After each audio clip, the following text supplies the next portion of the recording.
નમસ્તે મિત્રો, પલ્લવ યશોધન Antani સાયકાટ્રિક social worker friends. હું વાત્સવનીમાં તમારું સ્વાગત કરું છું મિત્રો. સૌથી પહેલાં તો તમારો ખૂબ ખૂબ આભાર કાલની મારી જે ટોક છે, વાર્તાલાપ છે, એ સાંભળીને તમારું જે પ્રતિભાવ હતો કાયમ સરસ જ હોય છે મિત્રો. પણ અમુક વિષય એવા હોય છે કે મિત્રો સહેજ અંદર વળી લઉં છું. અમુક સારા એટલે અમુક બહુ જ લોકોને સ્વીકાર્ય હોય એવા ને અમુક વિચાર માગી લેવા. But I must tell you and I must appreciate કે કોઈ પણ વિષય હોય તો યુટ્યુબ અથવા તો આ વાત સૌનીમાં એક એવો વર્ગ છે જે અમુક જે ચર્ચા છે, ડિસ્કશન છે, એને સમજે છે અને જે હું એનાલાઇઝ કરું છું એમાં એ લોકોને ગમે છે. અને there is no need to tell you the analysis. મારું કંઈ થોડુંક રિસર્ચ ને થોડુંક મારા પ્રત્યક્ષ અનુભવને આધારે જે હોય છે એટલે સાંભળવા સમજવાનું ઘણા બુદ્ધિજીવી વર્ગને પણ ગમે છે. હા, બુદ્ધિજીવી વર્ગમાં ખાસ મારી નજીક છે, સાંભળતા હશે. Thank you so much. હા, મને સારી કોમેન્ટ તો ગમે જ છે એટલા માટે મિત્રો કે જેટલા વિશાળ વર્ગને આ બધી વાત પહોંચે ને, આ બધી વાત લાગે સાહજિક ને અમસ્તી કરતા એવી, પણ એની પાછળ ઘણું કામ રહેલું છે મિત્રો. તો મને ઘણો આનંદ થાય છે જ્યારે સારી કોમેન્ટ આવે છે ત્યારે મિત્રો. તો એક જાતનું બળ મળે છે મિત્રો. હા, વ્યુઅર તો બહુ જ છે મિત્રો, એટલે મને ટકી રહેવાનું મન થાય છે. અને 100% થયા પછી વાત સૌની 100 થતા વાર નહીં લાગે. ટકા તો અમુક વીકલી ને અમુક મંથલી હતા. આ તો એવરી ડે હું યુટ્યુબ ઉપર હોઉં છું. અને આમાં તો 2 વાર હોઉં છું ફેસબુકમાં, એકવાર ઇંગ્લિશમાં, એકવાર ગુજરાતીમાં. ઇંગ્લિશમાં ઇવનિંગમાં, એ હું યુટ્યુબ ઉપર નથી મૂકતી પણ આ મૂકું છું મિત્રો. આજે તમને બહુ રસ પડે, બધાને રસ પડે એવી એક વાત આવી. 2 વાત છે પણ હવે આપણે સમય જોઈને એ પ્રમાણે હું બોલીશ. હા, કહીશ. તો મારી પાસે મમ્મી આવી, એની સાથે એનો બાબો ને બેબી ટીનેજર જ હતા. અને ત્રણેય આવ્યા અને એને કીધું કે બેન છે ને, પ્રોબ્લેમ કાંઈ નથી પણ લો આને તમે જ સમજાવો. હા, કે બેન મેં જોયું છે તમે ઘણાને સમજાવો છો ને તમારી વાત માની જાય છે. વળી એ વાત નીકળી મારું કેમ માને છે એના વિશે તો મેં આખો એક ટોક આપીશ. પણ ઇટ મેક્સ ડિફરન્સ. આપણને જ્યારે ડૉક્ટર એમ કે ના ના શરદી છે, ઠંડુ પાણી 4 દિવસથી તો માનીએ, બાકી કાંઈ માનતા નથી. ડૉક્ટરે કીધું એમ. આપણી બ્યુટી પાર્લર એમ કે આમ ન કરતા હતા, આપણને એમ થાય કે ના રોજ હોટ બ્લો ન કરાય વાળને. પણ બીજા કોઈ કે આપણે કાંઈ માનીએ નહીં, કારણ કે એ ફિલ્ડમાં નિષ્ણાત છે ને એને અનુભવ છે. એનીવે વાત બીજી તરફ ફંટાય છે.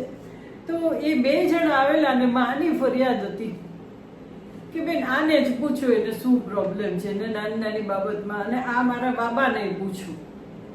તો બેબીથી શરૂઆત કરી અને કહ્યું કે બેબી એવું કહ્યું કે જો ને બધી બાબતમાં મમ્મી પપ્પા ના જ પાડ્યા કરો છે. આપણે બધા ફ્રેન્ડ્સ ગ્રુપમાં ને બધાની સાથે રહેવું હોય તો અમુક રીતે ના રહેવું પડે. આંટી હા રહેવું પડે ને, એનાથી પાછળ તો જવાય જ નહીં.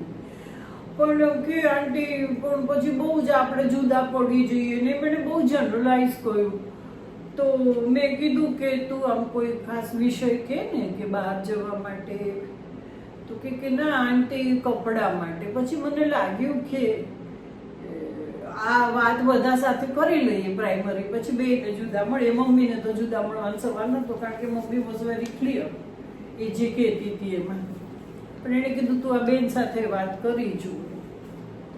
તો મને જ્યારે એ ટીનેજર છોકરી એકલી મળી ત્યારે કહ્યું કે મેં એને પૂછ્યું કે તને બહુ બંધન છે? તો કે ના એવું તો કાંઈ નથી. કેમ? મેં કીધું તું તારે ફ્રેન્ડ્સ નથી હોતા હી કે શી? તો કે ના અમારે એવું કાંઈ નથી, બધા ફ્રેન્ડને ગ્રુપ હોય બધે જવાય એવું.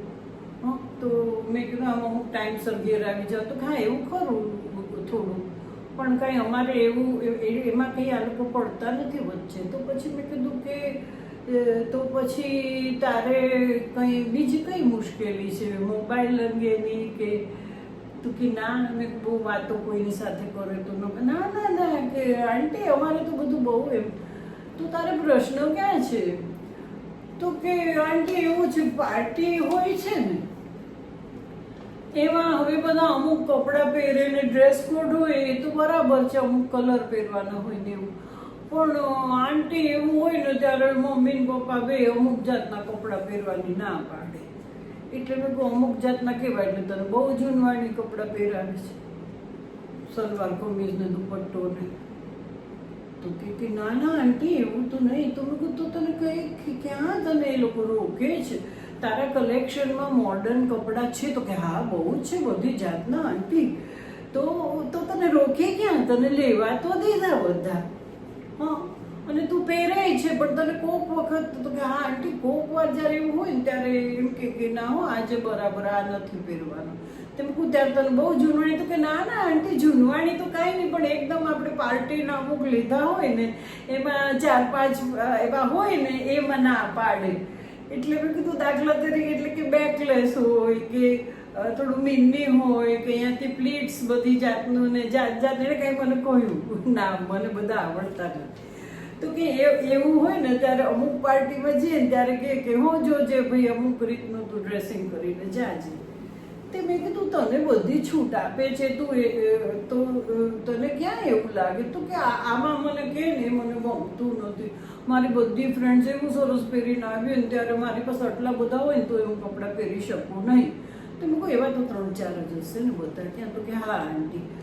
તો મેં કીધું સેજ વાત કરી જો ને. તો કે ના એમ નહીં, એમ કે બરાબર ડિગ્નિફાઈડ ડ્રેસ પહેરીને જવાનું. મને કે એ તો ખબર પડે ને કે બેકલેસની ના પાડે છે, સ્લીવલેસની ના પાડે છે કે મિનીની ના પાડે છે, આવા અમુક નહીં પહેરવાનું. તો સારું આપણે એની વાત કરી લઈશું. આપણે 3-4 ડ્રેસ જેવા બહુ જ જે છે જે મમ્મી પપ્પાને પસંદ નથી એને અમુક પાર્ટીમાં સાઈડમાં મૂકી દઈશું. હું તને સમજાવું ને તો તને તારે ઘેર બધા મોડર્ન છે, તને બધા ફ્રેન્ડ રાખવાની છૂટ છે, બહાર જવા દે છે, તમારા ગ્રુપમાં જ જવા દે છે, તારી એક્ટિવિટીમાં કોઈ રોકટોક નથી, તને બધી જાતના કપડાં પહેરવા દે છે, તારા માટે બધા પૈસા ખર્ચા કરે છે. સવાલ તો એટલો જ રહ્યો ને કે કોક પાર્ટીમાં 4 પ્રકારના ડ્રેસીસ કે એ તને પહેરવા નથી દેતા. તો કે હા.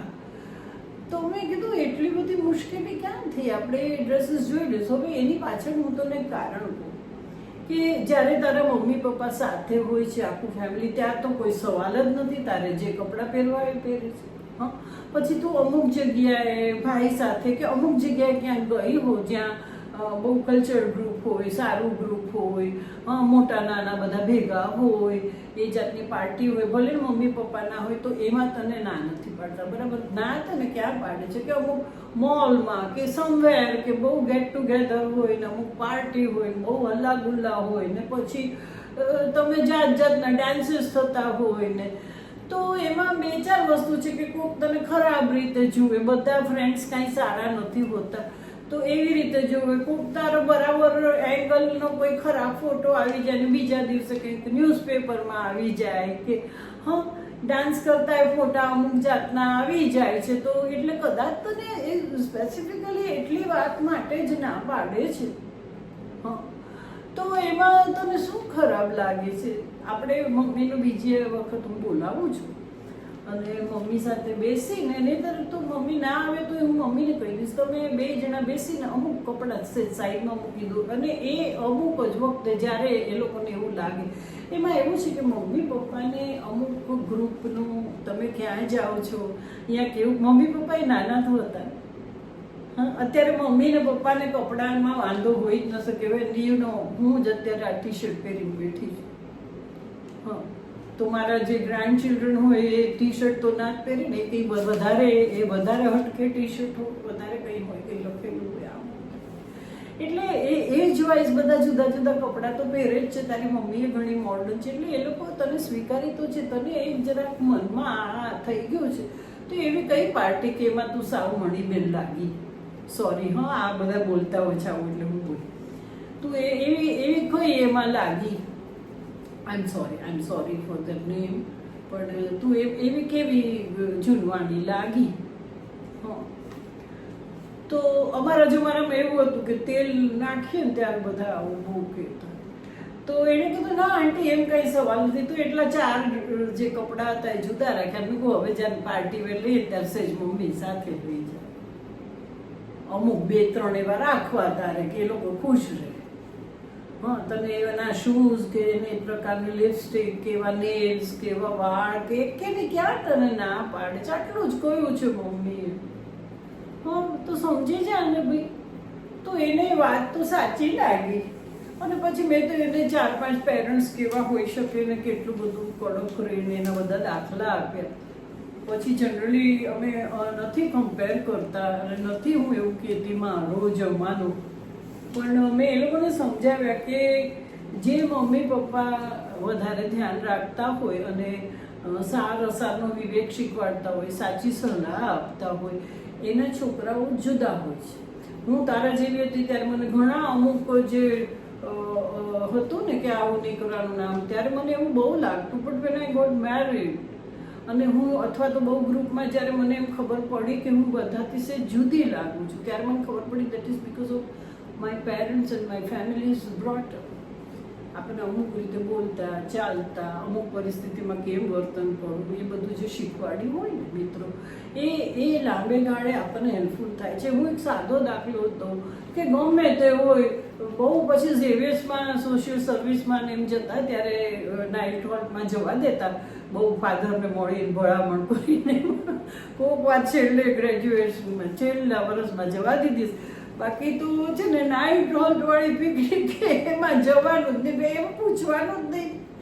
આ તો સોશિયલ સર્વિસ કેમ્પ હતો ને એ લોકોએ કીધું કાલ રાત્રે અમારો પહેલો બેચ આવે છે એમાં મોકલી દઈશું, એક જ નાઇટ છે, એને નથી રાખતા અઠવાડિયું. અને કંઈક મને એની હાવ જવા દીધી.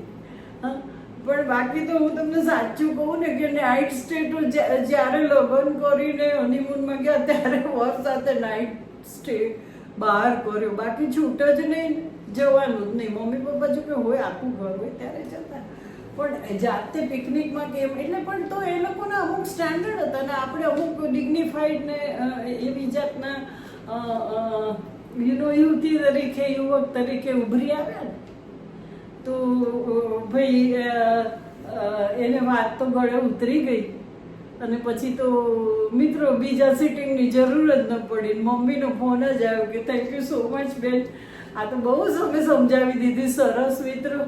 હા, તો મમ્મી પપ્પાએ ખુશ થયા અને મેં એને કહ્યું કે તને આવા જ્યારે સવાલ મનમાં થાય કે આ હા પાડે છે ને ના પાડે છે ને, હા તો તું મને ફોન કરજે, મને મળી જાજે. પણ મનમાં ને મનમાં છે ને તું એવું ગભરાઈશ ને ખોટા તમે લોકો ડિસ્કશનમાં ના આવી જતા. તો એણે કીધું કે સારું. પછી મિત્રો 13 મિનિટ બતાડે છે, આજે વળી એડ નથી આવી. હા યસ આવી છે, પણ હોરિઝોન્ટલ છે ને એટલે સાઈડમાં છે અહીંયા, અને પેલું વર્ટિકલ હોય ને એટલે બહુ જીવ ખાય, તો જતી નથી, ક્યારની છે. બ્રેકિંગ ન્યૂઝ નથી જતું. તો મિત્રો છે ને તે એ સમજી ગઈ અને પછી શું ખાધું પીધું રાજ કર્યું. This is not story, this is real thing મિત્રો, અને તમને ગમશે એટલે હું કહું છું. આ હું ગોતી રહી છું મને એક બહુ સરસ હમણાં એક બેઠી હતી ને, એક 2 લીટી મને થયું કે ગાઉં એક તમને લોકોને ગમશે ગીત તરીકે. પણ આમાં એવું છે કે જ્યારે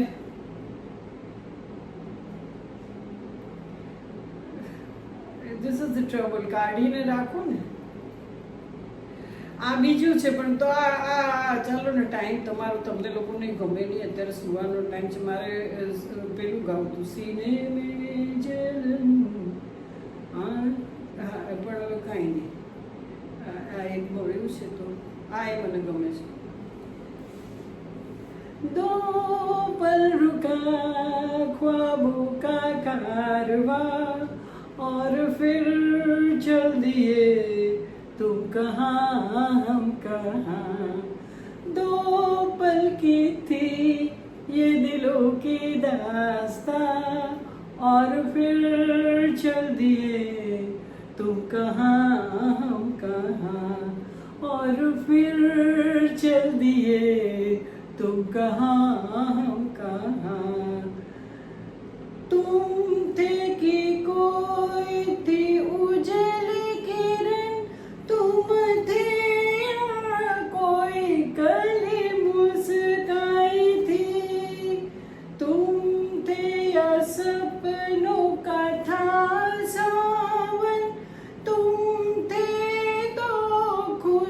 खुशियों की घटा छाई थी, तुम थे कि था कोई फूल खिला, तुम थे या मिला था मुझे नया जहां, दो पल रुका ख्वाबों का कारवां और फिर चल दिए तुम कहाँ हम कहाँ, दो पल की थी ये दिलों की दास्तां और फिर चल दिए तुम कहाँ हम कहाँ, तुम थे या खुशबू हवाओं में थे, तुम थे या रंग सारी दिशाओं में थे, तुम थे या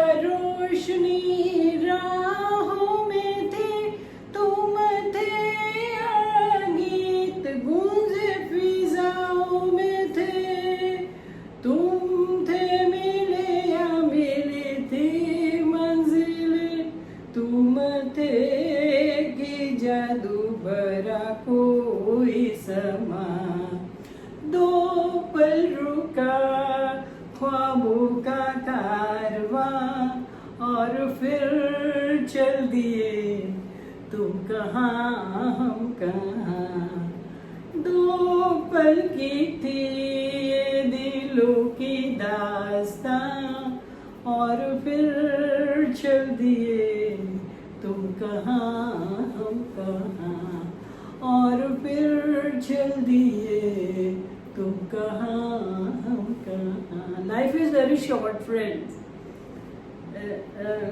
આના ઉપર તો મેં બહુ જ યથા કાસ્ટમ છે સમુદ્રના વહેણમાં બે લાકડા વહે છે ને just they meet and then they apart. તો એવી બહુ નાની જિંદગી છે ફ્રેન્ડ્સ. બહુ છે ને તેમાં દલીલ ને બહુ બધાનો સ્વીકાર કરો. હા, અને જે તમને પતિ પત્નીને કુટુંબમાં જે રીતે નિયતિએ તમને આપ્યા છે, હા, તો એને મિત્રો બહુ ખુશીથી એન્જોય કરો. કુટુંબ તો એક બહુ મોટી ગિફ્ટ છે હા ફ્રેન્ડ્સ. તો ક્યારેય એમાં બહુ મનમોટાવ કે ના કરો. Communication, I am telling you, વાતચીતથી આવ્યો ને ઉકેલ. હા, પતી ગયું ને, આ ટોપ કે આ ગમે તે બધું નક્કી થઈ ગયું ને, તો so communication is very important friend. Still 18 minutes થઈ ગઈ. બધા મજા કરજો અને રેસ્ટ કરો. Thank you so much friend. God bless you. Lord Shankar bless us. And of course, friend, I love you. That's why I'm here. Friends, મારો મારી એક વાત કેવી ભૂલી ગઈ. અરે હા, કાલે તો કેવું થયું કોણ જાણે. યુટ્યુબમાં મારું ફટાક અપલોડ થઈ ગયું અને ફેસબુકમાં કોણ જાણે શું વાંધો પડ્યો. 6 વાગ્યા સુધી તમે જોજો 5:30 મારી પોસ્ટ ગઈ. તો પછી એ જ કર્યા કરું, જરાય મેં રેસ્ટ ના કરી. दो पल रुका ख्वाबों का कारवां फिर तुम चल दिए तुम कहाँ हम कहाँ.